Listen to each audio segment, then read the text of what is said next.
Welcome to today's class, or today's video. This is really a tutorial on how to practice Cobra pose or Bhujangasana pose.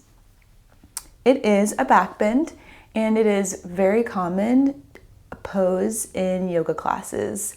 It's often the pose in between chaturanga and downward facing dog, and it can take the place, or it can be a variation of upward facing dog, or upward facing dog, a variation of Cobra. So without getting into more words, more names, let's actually look at the pose and answer some questions about the pose.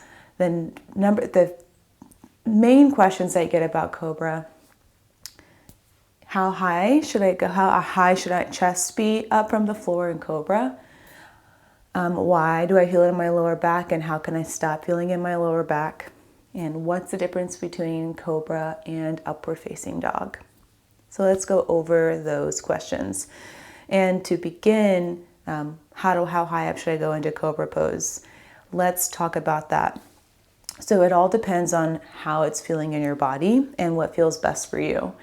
The main muscle action I want you to feel in Cobra is a lift from the abdominals and a engagement, stability from the glutes. So however high that allows you to take your body, your upper body, then that's great. So let's actually just start there.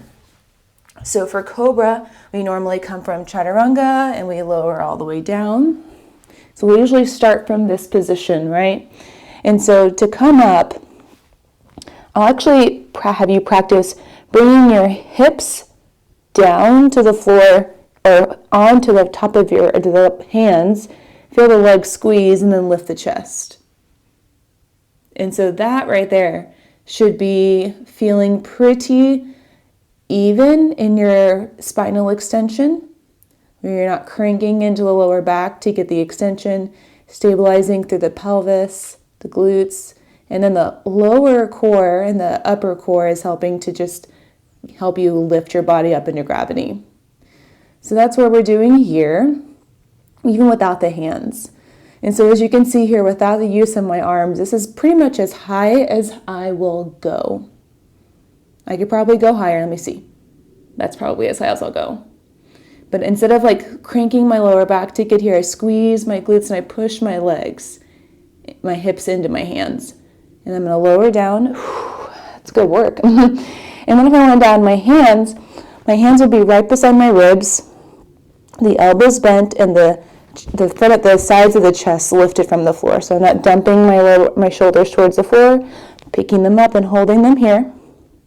And then I'll push my hands, not down like a push-up, but down and back, and lift, squeeze the glutes and lift the chest. And so now I'm getting some of my muscles along the back to help in my arms to help lift myself up a little bit. So as you can see, this is basically where I like to stay. There's a little bend to my elbows. I'm not straightening them all the way. You could, but I like to keep them bent so I could keep a little bit more muscle action going at the top and the back of the shoulders. And then I release back down. So that's pretty much where you can think about how high you can go. You could not use your hands at all, which is a really great way to get some more back strength. Or you could use your hands and push down back to lift the chest. And then you can lower back down. So that pretty much I hope that answers the first two. How high should I go, and how do I keep it out of my lower back? How to keep it out of your lower back will really be about how much you can keep your pelvis stable. So usually we feel kind of in this lower area around the sacrum, like right around here, maybe even a little bit higher. So to keep it out of here, we have to work the glutes quite a bit and stabilize in the lower abdomen. So going back to the floor, hands right on the two front pelvic bones, push the pelvic bones into the hands, move the tailbone down between towards the feet, push, push, push. And then feel, even with your thumbs, maybe feel the muscles of the abdominals turn on, if you will, or engage or tone to lift yourself up. So now the main pieces, main structures that are working are everything with support of the lower back. So your lower back is not going to work, but it doesn't have to do all the work. And it certainly doesn't have to feel achy or pinchy. And then what is the difference between Cobra and upward facing dog?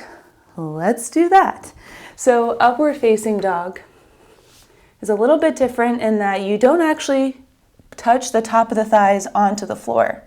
As you can see, I'm tucking, or rather bringing the top of the feet onto the floor using the same muscle actions that we talked about in Cobra to lift and keep the chest up. And then I just flip the toes and then lift up into downward dog to come out of that one. So that's really the main difference. Instead of going all the way down to the floor, we stop on the way to the floor and then untuck the toes and lift up. The difference would be going all the way down, top of the feet, and then lift and keeping the thighs closer to the floor. So even if you come up into a higher Cobra and the thighs are off the floor, you still transitioned from the floor and maybe the knees are still on the floor.